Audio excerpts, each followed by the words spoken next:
నమస్తే, welcome to I dream. నేను మీ ఝాన్సీ. ఆయుర్వేద వైద్యంలో ఎన్నో చిట్కాలు, మరెన్నో ఆరోగ్య ప్రయోజనాలు. మన వంటింట్లో దొరికే చిన్న చిన్న ఇంగ్రీడియంట్స్తోనే బోలెడన్ని ప్రయోజనాలు పొందొచ్చు. అయితే దాల్చిన చెక్క, ఈ ఇంగ్రీడియంట్ మనకి ఒక మసాలా దినుసుగా మాత్రమే తెలుసు. మరి ఆయుర్వేదంలో దాల్చిన చెక్క ప్రయోజనాలు ఏంటి, ఎలాంటి వైద్యపరమైన ఔషధాన్ని తయారు చేస్తారు, ఈ విషయాలన్నీ తెలుసుకుందాం. ప్రస్తుతం అంతా ఉన్నారు వంటింటి చిట్కా అనగానే గుర్తొచ్చే ఆయుర్వేద వైద్యులు చిట్టుబొట్ల మధుసూదన్ శర్మ గారు. నమస్కారం అండి. అయితే నార్మల్గా ఇంట్లో నాన్ వెజ్ వండుకుంటున్నప్పుడు అన్ని మసాలా దినుసులతో దాల్చిన చెక్కని మనం యూజ్ చేస్తాము. అలా కాకుండా ప్రత్యేకంగా దాల్చిన చెక్క ఆయుర్వేదంలో ఎలాంటి వైద్యపరమైన మీరు యూజ్ చేస్తారు? వైద్యపరంగా అనేక రకాల ఔషధాలు కూడా మేము వాడుకుంటామమ్మా. సో ఒంటింటి ఔషధాల్లో గృహ వైద్యంగా మనం తయారు చేసుకుంటున్న ఔషధాలు వాడుతుంటాము, ఆయుర్వేద ఔషధాలు తయారీ కూడా వాడుతుంటామా.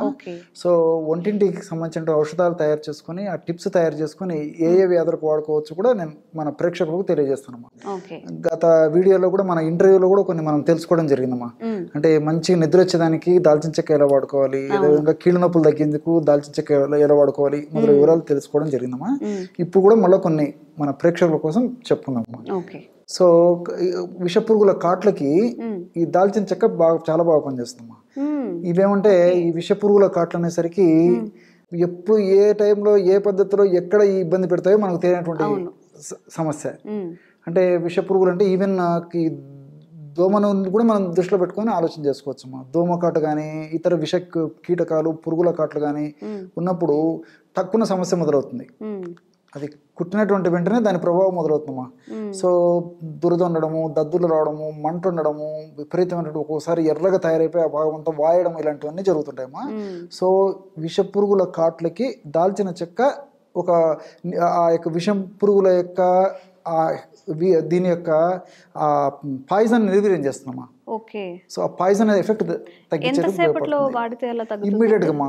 సో ఆ సమస్య కలిగిన వెంటనే దాల్చిన చెక్క పొడి కాస్త తీసుకొని కాస్త తేనె కలిపేసేసి అప్లై చేయడం అమ్మా. చాలా ఫాస్ట్ గా పనిచేస్తుందమ్మా. దాల్చిన చెక్క పొడి తేనె సో కలిపేసేస్తే క్రీమ్ లాగా తయారైపోతుందమ్మా.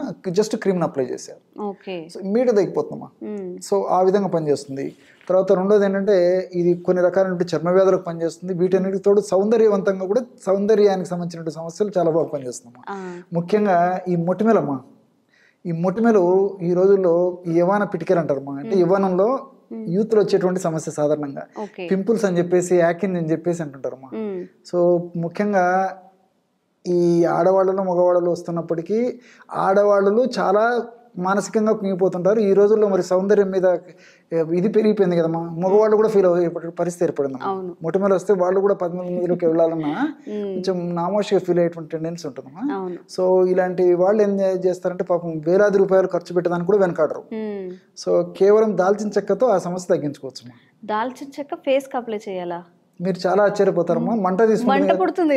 ఎగ్జాక్ట్లీ నేను దానికి కూడా చెప్తానమ్మా. మనం వాడే పద్ధతులు సక్రమంగా వాడితే ఏం కదమ్మా. ఎలా పడితే అలా వాడితే మీరు అన్నట్లు మాత్రం 100 భాగాలు మంట పుట్టేసి ఇబ్బంది అవుతుందమ్మా. అలా కాకుండా ఒక్క భాగం దాల్చిన చెక్క పొడి అయితే 4 భాగాలు తేనేసుకోవాలమ్మా. అంతే, 4 ఇంతలు 5 ఇంతలు వేసుకున్నా తప్పులేదు. ఒక పించు ఫర్ ఎగ్జాంపుల్ 1 గ్రాము దాల్చిన చెక్క పొడి అయిపోతే 1 చెంచా తేనేయాలమ్మా. చాలా బాగా డైల్యూట్ చేయాలన్నమాట. డైల్యూట్ చేసేసి ఆ మొటిమీద ఉన్నటువంటి ప్రాంతంలో అప్లై చేసేసి ఎక్కువసేపు కూడా అక్కర్లేదమ్మా. జస్ట్ ఒక ½ అన్ అవర్ ఉంచేసేసి గోరువెచ్చని నీటితో కడిగేస్తే చాలు. మీరు వందలాది వేలాది రూపాయలు ఖర్చు పెట్టుకున్నా తగ్గనటువంటి మందులు వాడినా తగ్గనటువంటి పరిస్థితులు ఉన్నప్పటికీ కూడా నేను చెప్పినటువంటి ఈ టిప్ చాలా బాగా పనిచేస్తుందమ్మా. చాలా ఫాస్ట్ గా పనిచేస్తుంది. చాలా విత్ ఇన్ సూన్ మనకు రిజల్ట్స్ మొదలవుతాయమ్మా. సో ఈ విధంగా కొన్నాళ్ళ పాటు రోజు ఒక్కసారి వాడేసేసి కొంచెం తీవ్రత తగ్గిన తర్వాత వారంలో 2 సార్లు వాడినా సరిపోతుందమ్మా. తర్వాత రోజు వాడాల్సిన అక్కర్లేదన్నమాట. ఈ విధంగా రోజు అవసరాన్ని బట్టి రోజు కొన్నాళ్ళ పాటు వాడేసి తర్వాత వారంలో 2 సార్లు ఈ విధంగా కొన్నాళ్ళ పాటు వాడేసరికి కంప్లీట్ అయిపోయి ముఖం సౌందర్యవంతంగా తయారవుతుంది. తర్వాత ఈ ముఖం మీద ఉన్నటువంటి ఈ గుల్లలు కానీ, తర్వాత కొన్ని రకాల మచ్చలు కానీ, ఈ యొక్క టెండెన్సీ కూడా తగ్గిపోతుంది. తర్వాత కొంతమందికి ఆయిల్ స్కిన్ ఉంటుందమ్మా. ఆయిల్ స్కిన్ వల్ల రకరకాల స్కిన్ ప్రాబ్లమ్స్ వస్తుంటాయి. ఆయిల్ స్కిన్ నేచర్ కూడా తగ్గిస్తుంది అనమాట. ఈ విధంగా మల్టిపుల్ బెనిఫిట్స్ చర్మ సౌందర్యానికి దాల్చిన చెక్క ద్వారా మనం ఉపయోగించుకోవచ్చు. ఇంకోటి ఏంటంటే గ్యాస్ట్రిక్ ట్రబుల్ సమస్యకి దాల్చిన చెక్క పొడి, తర్వాత ఎలాచమ్మా, ఏలకులు తెలుసు కదమ్మా, కార్డమం. సో ఎలాచి లోపల విత్తనాలు, ఆ విత్తనాలు పొడి, తర్వాత శొంఠి పొడి, సైంధవలనం. సో దాల్చిన చెక్క పొడి, ఎలాచి పొడి, తర్వాత శొంఠి సైంధవ రాక్ సాల్ట్, ఈ 4 ఒక్కొక్కటి 25 గ్రామ్స్ తీసుకోవాలమ్మా. అన్ని చూర్ణాలు.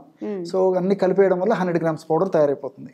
ఆ యొక్క పౌడర్ని రోజు ఉదయం ఒకసారి రాత్రి ఒకసారి ఒక పావు టీ స్పూన్ వాటర్లో కలుపుకొని కానీ లేకపోతే మజ్జిగతో కానీ, పల్చటి మజ్జిగ ఒక 100 ml కానీ లేకపోతే 100 ml వాటర్ కానీ ఆహారం తర్వాత ఒక అరగంట తర్వాత కానీ ఆహారానికి ముందు కానీ తీసుకోవడం వల్ల వివిధ రకాలైన గ్యాస్ట్రిక్ ట్రబుల్ సమస్యలు తగ్గిపోతాయమ్మా. అంటే కడుపు నొప్పిగా ఉండడము, ఆకలి కాకపోవడము, కడుపు ఉబ్బరంగా ఉండడము, మోషన్ సరిగ్గా ఫ్రీగా కాకపోవడము, తిన్నది ఆహారం జీర్ణం కాకపోవడము, తర్వాత మోషన్ కూడా స్మెల్ రావడము, తర్వాత ఈ అపానవాతం రావడము, తర్వాత త్రేన్పులు రావడము, ఇలాంటి లక్షణాలన్నీ కూడా తగ్గిపోతాయమ్మా. మంచి జీర్ణశక్తికి పనిచేస్తుంది. తీసుకున్న ఆహారం బాగా త్వరగా జీర్ణమయ్యేందుకు ఉపయోగపడుతుంది. చక్కగా ఆకలి ఎందుకు కూడా ఉపయోగపడుతుందమ్మా. గ్యాస్ కి సంబంధించినటువంటి వివిధ రకాలైన ఆ సమస్యలు కూడా తగ్గిపోతాయి. నేను చెప్పినట్లు అపానవాతం అంటే ఈ ఫ్లాటస్ అనేటువంటి పేరుతో పిలుస్తుంటారు. మా గ్యాస్ అదో భాగం నుంచి గ్యాస్ పోవడం కానీ లేకపోతే తేన్పుల రూపంలో గ్యాస్ రావడం కానీ ఇలాంటివన్నీ కూడా తగ్గిపోతాయమ్మా. మరి చాలా అద్భుతంగా పనిచేస్తామా గ్యాస్ట్రిక్ ట్రబుల్ సమస్యకి. అట్లే ఈ రోజుల్లో కామన్ ప్రాబ్లము షుగర్. సో ఒక కుటుంబంలో 5 మంది ఉన్నారంటే ఇంచుమించు 3కి షుగర్ ఉండేటువంటి పరిస్థితి. తర్వాత ఇంకా వర్స్ట్ అయిపోయిందండి సిచ్యువేషన్. ఇంకా ఘోరంగా తయారైపోయిందమ్మా. అసలు క్రమక్రమంగా ఏమవుతుందంటమ్మా, షుగర్ లేని వాళ్ళని వెతకాల్సిన రోజులు వస్తాయమ్మా. అంటే ఇంతకుముందు షుగర్ ఉన్న వాళ్ళని వెతకాల్సిన పరిస్థితి వచ్చేది, ఎవరికి ఉంది షుగర్ అని చెప్పేసి. ఇప్పుడు షుగర్ లేని వాళ్ళు కూడా అర్థమయ్యేటువంటి పరిస్థితి తయారైపోయింది. షుగర్ కూడా కామన్ అయిపోయింది. ఆ టెండెన్సీ కూడా త్వరలో రాబోయేటువంటి స్థితి మన చేతులారా చేసుకునేటువంటి స్వయంకృత అపరాధాల వల్ల కలుగుతుందమ్మా. సో ఈ షుగర్ కు నియంత్రణలో ఉంచేందుకు కూడా దాల్చిన చెక్క చాలా అద్భుతంగా పనిచేస్తుందమ్మా. చాలా బాగా పనిచేస్తుందమ్మా. రెండోది అంటే దీని ప్రత్యేకత, ఈ షుగర్ వల్ల ఒక 5 సంవత్సరాలు షుగర్ బాడీలో ఉంటే దానివల్ల వివిధ రకాలైనటువంటి ఉపద్రవాలు, కాంప్లికేషన్స్ వస్తాయమ్మా. అంటే తలకు సంబంధించిన సమస్యలు, మెదడుకు సంబంధించిన సమస్యలు, గుండెకు సంబంధించిన సమస్యలు, రక్తనాళాలకు సంబంధించిన సమస్యలు, కంటికి సంబంధించిన సమస్యలు, కిడ్నీలకు సంబంధించిన సమస్యలు, చర్మానికి సంబంధించిన సమస్యలు, మొత్తం డ్యామేజ్ అయిపోతుంది. నర్వస్ సిస్టమ్ మొత్తం, చర్మం అంతా ఇదైపోతుంది ఆ యొక్క ఇది. అందుకే అస్వాస్థ్యం సర్వగాత్రేషు అని చెప్పేసి మన మహర్షులు చెప్పడం జరిగిందమ్మా. మీరు అడిగేసరికి నాకు గుర్తొస్తుంది. అస్వాస్థ్యం అంటే అనారోగ్యం, అస్వాస్థ్యం సర్వగాత్రేషు. సర్వం అంటే సమస్తము, గాత్రం అంటే శరీరం. మొత్తం శరీరంలో ప్రతి అణువు ప్రతి కణము దెబ్బతింటుందమ్మా షుగర్ వల్ల. మన పెద్దలు ఆ రోజు చెప్పగలిగినారు వేలాది సంవత్సరాల క్రితమే.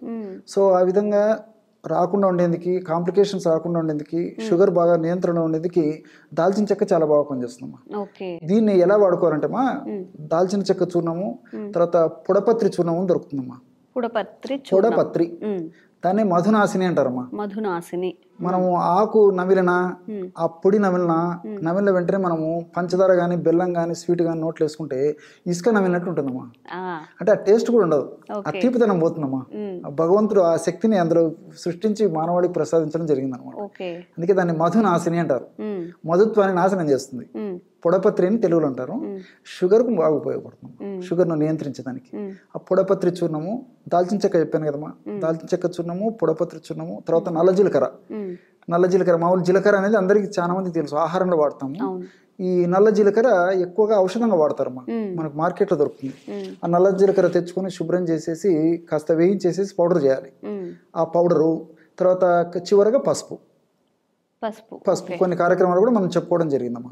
కేవలం ఈ 4 పదార్థాలే, దాల్చిన చెక్క పొడి, పొడపత్రి చూర్ణము, తర్వాత నల్ల జీలకర్ర చూర్ణము, పసుపు చూర్ణం. ఒక్కొక్కటి 25 గ్రాములు కానీ 50 గ్రాములు కానీ సమానంగా తీసుకోవాలమ్మా. ఒకటి తీసుకుంటే అన్ని సమానంగా తీసుకోవాలి. అన్ని కలిపేసి ఒక గాజు సీసాలు నిల్వ ఉంచుకొని రోజు ఉదయం ఆహారం తర్వాత, రాత్రి ఆహారం తర్వాత ఒక 1/2 చెంచా పొడి, ఒక 50 ml వాటర్లో కలుపుకొని తీసుకోవాలమ్మా. ఈ విధంగా తీసుకోవడం వల్ల షుగర్ నియంత్రణలో ఉంటుంది. షుగర్ వల్ల వచ్చినటువంటి కాంప్లికేషన్స్ త్వరగా తగ్గిపోతాయి. భవిష్యత్తులో నేను చెప్పినట్లు అనేక కాంప్లికేషన్స్ రాకుండా ఉండేందుకు, దీర్ఘకాలం పాటు రక్షించేందుకు కూడా ఈ యొక్క ఔషధం చాలా ఉపయోగపడుతుందమ్మా. ఇదినటువంటి రసాయన ఔషధ గుణాలు, రసాయన తత్వాలు, ఔషధ గుణాలన్నీ కూడా ఈ షుగర్ మీద ప్రత్యక్షంగా పరోక్షంగా పనిచేయడమే కాకుండా వ్యాధి నిరోధక శక్తిని కూడా పెంచుతాయమ్మా. ఎప్పుడైతే వ్యాధి నిరోధక శక్తి పెరిగిపోతుందో అప్పుడు ఎలాంటి జబ్బులు రాకుండా ఉంటాయమ్మా. షుగర్ మన బాడీలో అంతో ఇంతో కొద్దిపాటు ప్రమాణం అది ఇబ్బందులు కలుగజేసేటువంటి పరిస్థితి ఉన్నప్పటికీ వ్యాధి నిరోధక శక్తి బాగా ఉండడం వల్ల ఆ పరిస్థితి కూడా ఉండదమ్మా. సో వ్యాధి నిరోధక శక్తి అంత ద్విగుణీకృతం అవుతుంది అనమాట నేను చెప్పినటువంటి ఫార్ములా వాడుకోవడం వల్ల. సో ఇవన్నీ మల్టిపుల్ బెనిఫిట్స్ ఉంటాయి కాబట్టి క్షేమదాయకంగా వాడుకోవచ్చు. ఈ పద్ధతిలో ఈ యొక్క ఔషధాన్ని వాడుకోవడం వల్ల ఈ ఆధునిక కృత్రిమ రసాయన ఔషధాలు కూడా డోస్ బాగా తగ్గించుకోవచ్చు అమ్మా. ఒక్కొక్కసారి ఏమవుతుందంటే ఈ రోజుల్లో మేము గమనిస్తుంటాం, ఒక మందు వాడితే ఒక్కోసారి షుగర్ కంట్రోల్ కాదు, దానికి డోస్ పెంచాల్సి వస్తుంది, ఆ డోస్ పెంచినా షుగర్ కంట్రోల్ కాదు, ఆ మందుకు ఇంకొక మందు తోడు చేయాల్సి వస్తుంది, ఒక్కోసారి దానికి కంట్రోల్ కాదు. ఈ విధంగా ముప్పు తిప్పలు పెట్టేటువంటి పరిస్థితి ఉంటుంది. డాక్టర్లకే ఏం చేయాలని చెప్పేసి దిక్కుదోచని పరిస్థితి వస్తుంది అనమాట. సో అలాంటి నేపథ్యం ఉన్నప్పుడు కూడా ఈ యొక్క మందును వాడుకోవడం వల్ల వాటి యొక్క సైడ్ ఎఫెక్ట్స్ తగ్గించుకోవచ్చు. ఇంగ్లీష్ మందుల యొక్క డోస్ కూడా తగ్గించడానికి అవకాశం పౌడర్ అన్ని మనకు పచారీ కొట్లో దొరుకుతాయి. అంటే ఏమని అడగాలి ఇప్పుడు? మొత్తం కలిపి మనం తయారు చేసుకోవాలి. మార్కెట్ లో తెచ్చుకున్నాం, అన్ని దొరుకుతాయమ్మా. మనసుంటే మార్గం ఉంది. నేను చెప్పినటువంటి పద్ధతిలో కొంచెం ఓపికగా ఖచ్చితంగా నా సమస్య నుంచి బయటపడాలి, నేను నా ఆరోగ్యాన్ని కాపాడుకోవాలనేటువంటి కాన్సెప్ట్ తో కొంచెం ప్రయత్నం చేసేసి తాజాగా తయారు చేసుకుని వాడుకోవడం వల్ల మంచి ఫలితాలు వస్తాయమ్మా. నేను చెప్పినటువంటి పద్ధతిలో కూడా ఏదైనా ఒక 30 days 40 days ఇలా వాడుకొని మళ్ళీ ఫ్రెష్ గా తయారు చేసుకోవాలమ్మా. అంతేగాని ఒకటేసారి 5 మాసాలు 6 మాసాలు తయారు చేసుకుని వాడుకోవడం వల్ల ఇందులో ఔషధ గుణాలు తగ్గిపోయేసేసి ఆశించినటువంటి ప్రయోజనం కలగవు. కాబట్టి ఫ్రెష్ గా తయారు చేసుకుంటే రిజల్ట్ చాలా ఫాస్ట్ గా ఉంటాయి. చాలా మంచి విషయాలండి. ఈ మీరు దాల్చిన చెక్క గురించి చెప్పిన ఈ మధుమేహంకి ఏదైతే ఉందో, ఈ నర్వ్ సిస్టమ్ ఎవరైతే డ్యామేజ్డ్ గా ఉంది అని ఫీల్ అవుతున్నారో వాళ్ళకి ఒక చక్కని పరిష్కారం అయితే చెప్పారు. థ్యాంక్ యూ అండి.